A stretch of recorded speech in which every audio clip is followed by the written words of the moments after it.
La gouverneure Fifi Masuka Saini s'est entretenue ce jeudi 17 juillet avec quelques responsables des entreprises chinoises œuvrant au Lualaba sur le projet de construction d'une voie de contournement appelée Bypass Est, dont l'objectif est de permettre une évacuation rapide des produits miniers, mais aussi et surtout préserver la voirie urbaine, souvent victime de la détérioration due au passage des camions poids lourds. Selon le ministre provincial des infrastructures et travaux publics, Moïse Moukepe Kailou, ce projet est d'une importance capitale car grâce à cette voie, les véhicules transportant les minerais, piliers économiques du Lualaba, seront réorientés pour enfin assurer une gestion efficace du trafic routier.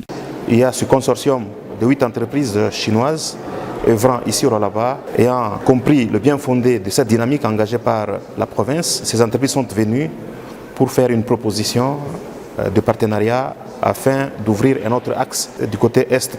Les grandes options ont été levées. Dans les prochains jours, les travaux vont commencer pour que, avant les pluies, donc dans plus ou moins 4 mois, et que cet axe soit ouvert afin de favoriser l'écoulement de leurs produits. En sa qualité du porte-parole du groupe, le directeur général de l'entreprise TCC, Jean Yang, a affirmé que les entreprises minières sont toutes déterminées à soutenir ces projets qui va à coup sûr consolider les partenariats entre le gouvernement provincial et les entreprises chinoises. Les sociétés chinoises sont concentrées en réunion, c'est surtout pour discuter un peu sur le passage des camions en mine.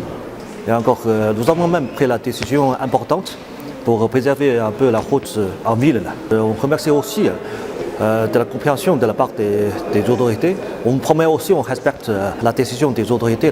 Les études sont en cours afin de matérialiser ces projets importants qui viennent s'ajouter sur la liste des routes des contournements déjà existantes et celles en cours de construction. Les ministres provinciaux des Finances, les directeurs des cabinets de la gouverneure et les secrétaires exécutifs du gouvernement provincial ont pris part à cette séance tenue dans la salle des conseils de l'hôtel du gouvernement.